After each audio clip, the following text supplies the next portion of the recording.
programa hoje está em Lavras, no sul de Minas. Para chegar aqui é muito fácil. Partindo de Belo Horizonte, pega a BR-381, sentido São Paulo. Aproximadamente em 220 quilômetros você vai virar à esquerda, vai andar mais uns 18 e chegar até aqui. São cerca de 240 quilômetros de BH até a cidade, onde vamos mostrar como a Universidade Federal de Lavras é importante para a região, para Minas e para o Brasil.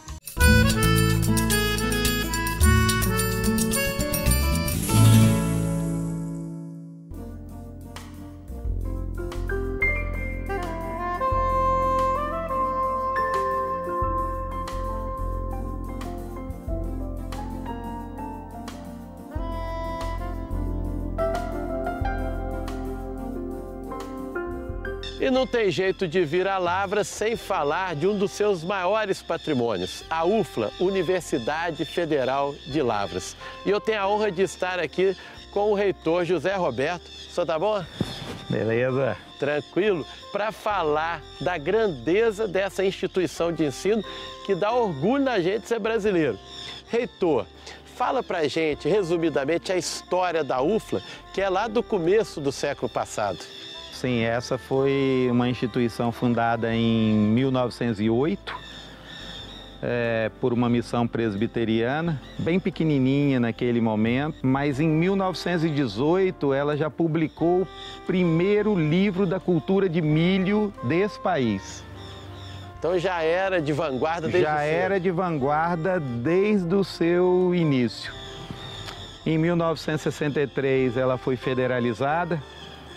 E aí o carro-chefe da federalização foi um ex-aluno da casa e depois diretor/reitor da instituição, que foi o professor Alisson Paulinelli, que veio a ser ministro da Agricultura. Mas um dos fatos mais marcantes aconteceu no início da década de 70. E foi um professor nosso, o professor Alfredo Chaide Lopes, que fazendo a dissertação de mestrado, a tese de doutorado na Carolina do Norte, ele amostrou esse cerrado inteiro do Brasil, inteirinho. Imagine naquela época que a dificuldade de locomoção era absurda. E ele então descobriu a maneira de corrigir os solos do cerrado e torná-los produtivos. Aí mudou a agricultura no Brasil. Mudou a agricultura do Brasil porque aí o diretor da UFLA, da ESAL na época, foi ser ministro da Agricultura e ele conhecia isso. E a Embrapa foi criada a partir da necessidade de se fazer pesquisas outras com culturas para se ocupar o cerrado. E hoje é a agricultura brasileira que sustenta esse país. E a gênese, o início dessa história aconteceu aqui nessa instituição. E mais recentemente a gente fez um outro projeto de altíssimo impacto nesse país, que é o Cadastro Ambiental Rural. O sistema que viabiliza o Cadastro Ambiental Rural, em que mais de 5.500.000 propriedades rurais do Brasil tiveram que ser cadastradas nesse sistema para se caracterizar o que tem de biodiversidade, o que tem de nascentes, o que tem de agricultura, ou seja, para caracterizar cada propriedade se a questão ambiental está sendo harmonizada com a produção. Naquelas que não estão sendo harmonizadas, é preciso fazer a correção. Então, momentos importantes da agricultura brasileira sempre acontecendo aqui. Passando por essa instituição, o que nos enche de orgulho. Muito interessante a história da UFLA e a gente mineiro tem orgulho dessa instituição. E daqui a pouco o reitor vai explicar pra gente por que a crise não chega aqui.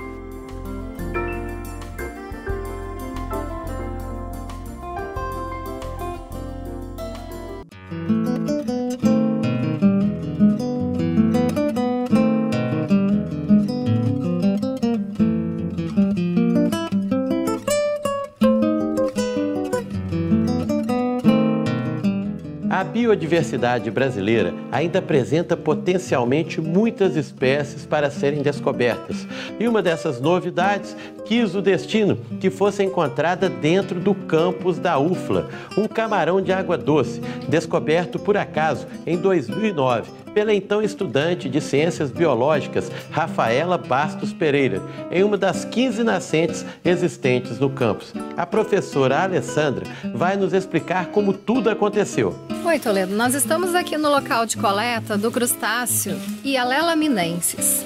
É um pequeno crustáceo que ocorre nas nascentes e numa nascente específica da UFLA, na verdade.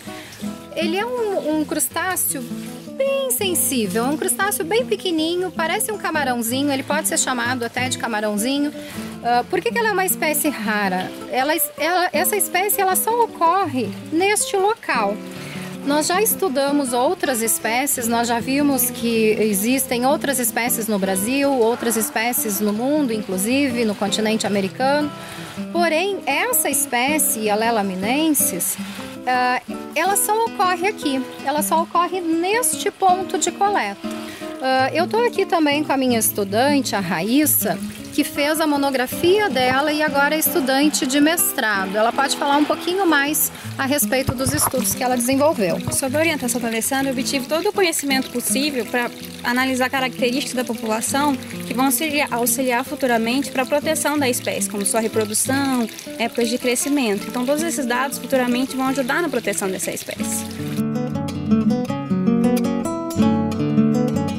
Doutora Alessandra depois foi com a gente para o laboratório explicar a importância da pesquisa para o futuro do nosso camarãozinho, que só existe em Minas, mais precisamente em Lavras.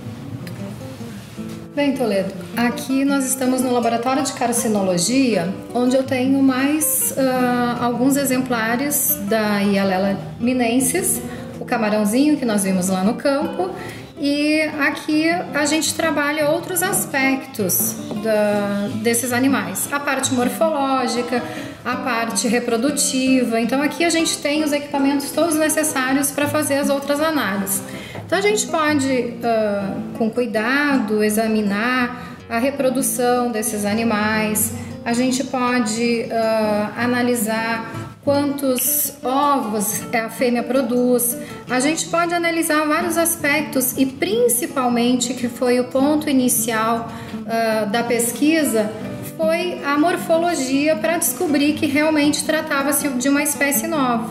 Aquela espécie que eu falei que só ocorre, então, no campus da UFLA. Obrigado, Rafaela, Alessandra e tantos outros que se esforçaram para preservar essa espécie tão pequenininha, mas ao mesmo tempo tão importante para a biodiversidade de Minas, do Brasil e do mundo.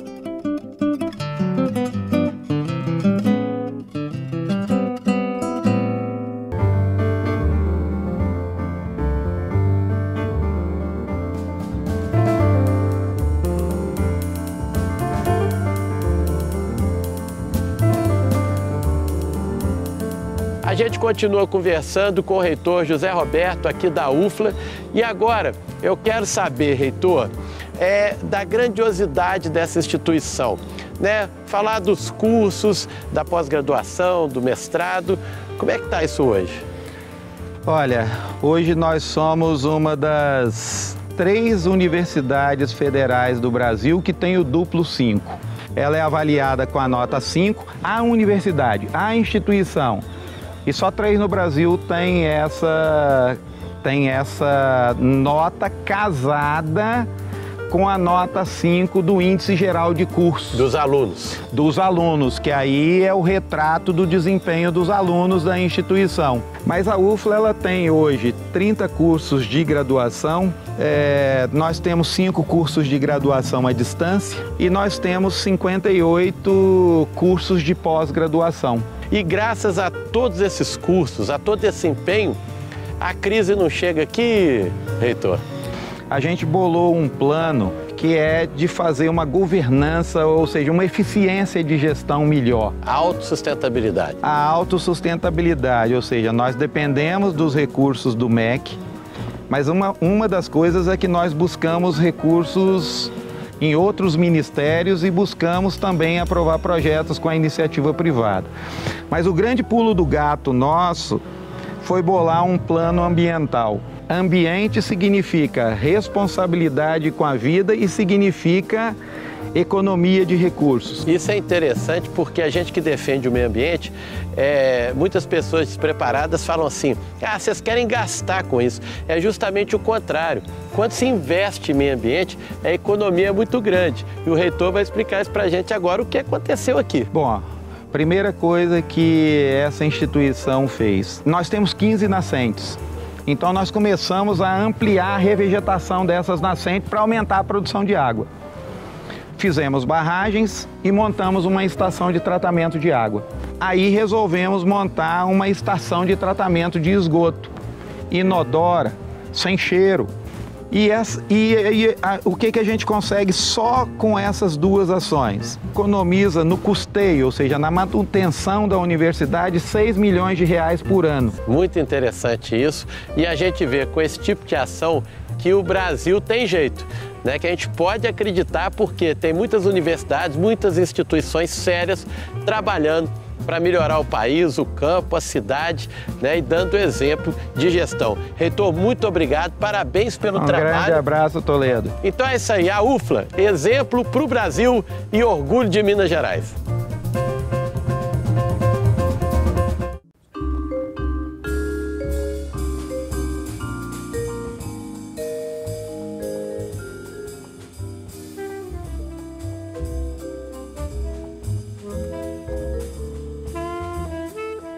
A gente continua conhecendo Lavras e seus encantos. Estamos aqui de volta à UFLA, a Universidade, né, Federal. O reitor já contou um pouco da história, só que eu descobri coisas ainda mais marcantes. E quem vai falar isso pra gente é o professor Ângelo. Tudo bem, professor? Tudo bem, Toledo. Prazer estar com você aqui. Uma coisa que marcou muito a vida da universidade e da cidade foi a vinda dos presbiterianos. De onde eles vieram e por quê?